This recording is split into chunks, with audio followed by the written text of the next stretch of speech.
ketika seorang laki-laki punya istri wanita karir. Bahkan Allah berfirman di dalam firman-Nya, istri-istri Nabi dilarang keluar rumah.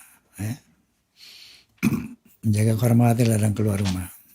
Kemudian ada satu kisah di zaman Rasulullah SAW. Ketika dulu kan orang berdagang, orang kerja dulu tuh nggak pergi pagi pulang sore kayak sekarang. Dulu dagang tuh keluar negeri, ya ke Syam, dari Mekah ke Syam. Itu berbulan dengan kafilah itu untuk berdagang. Ketika mau pergi, suaminya berpesan lah kepada istrinya, selama aku pergi kamu jangan keluar rumah. Aku tidak izinkan kamu keluar rumah. Karena sebulan 2 bulan. Nah, saking kepatuhan istri ini, ketika dikabarkan istri ibunya sakit, datang nggak mau datang, dikabarkan sakit keras, sampai dikabarkan meninggal pun nggak mau datang. Karena ketaatan istri kepada seorang suami. Akhirnya dilaporkanlah kepada Rasulullah.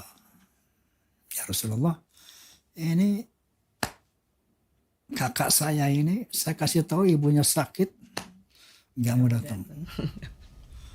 Sakit keras nggak mau datang, sampai meninggal nggak mau datang juga. Anak macam apa ini? Lalu menjawab Rasulullah, kenapa kamu nggak datang? Suami saya memesan, sebelum aku pulang kamu nggak boleh keluar itu. Rasulullah mengatakan, karena dengan ketaatan kamu kepada suami,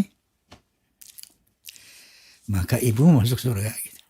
Jadi yang saya mau tanyakan pada Ustazah ini, bagaimana seharusnya wanita modern ketika dia mau menjalankan karirnya, ya, apakah ada persyaratan-persyaratan tertentu sehingga dia berkarir dengan sah, dengan halal. Sementara kan sekarang memang ada hal-hal yang dibutuhkan untuk keberadaan wanita di sana. Seperti apa saja? Iya, sebetulnya kan saya selama ini suka sekali lihat jurnal tentang kembali neuroscience atau otak ya. Jadi rupanya Eropa dan Amerika dulu yang menggaungkan emansipasi, kesetaraan ya. Tapi setelah ditemukan bahwa memang otak laki-laki dan perempuan berbeda, mereka juga yang bilang bahwa oh ternyata ya memang beda.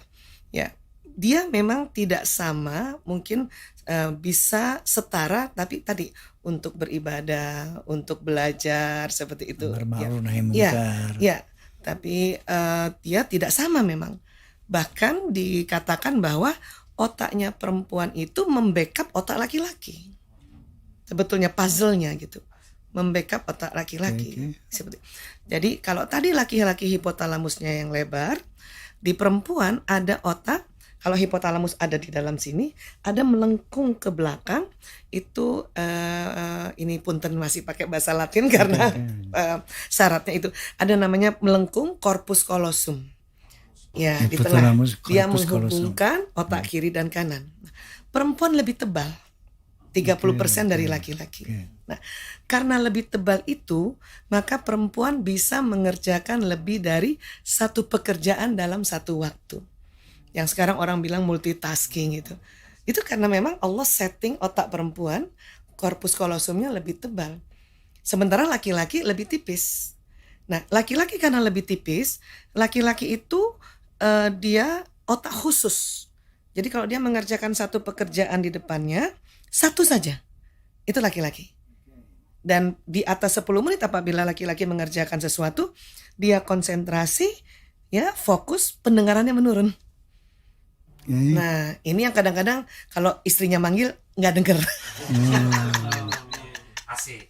Apa? Iya. Apa? Gitu. Iya. Apa? Iya, betul. Seperti itu, Pak Haji. Makanya banyak laki-laki tanya sama saya tuh bapak-bapak tuh lewat chatting atau Bu Aisyah, saya heran kenapa istri-istri kalau manggil matanya melotot. Saya bilang itu panggilan ketiga, Pak. Yang istri bapak cantik panggilan pertama cuma bapak nggak denger. Tapi oke. supaya konsentrasi. Nah, nantilah perempuan atau istrinya inilah yang bawakan minumnya. Sorry, bawakan saya potong makanannya. sedikit. Ini saya punya pengalaman. Bagus ya. Pengalaman lucu nih. Iya, iya, iya. Ada anak saya kecil, Iya. paling kecil waktu itu. Saya lagi sibuk kan. Dia panggil, Papa. Papa. Saya nggak dengar. Iya, iya. Papa. Akhirnya dia bilang apa? Roma Irimi.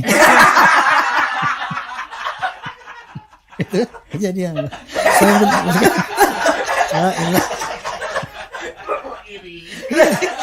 Ini bukan irama ya. saking keselnya dia.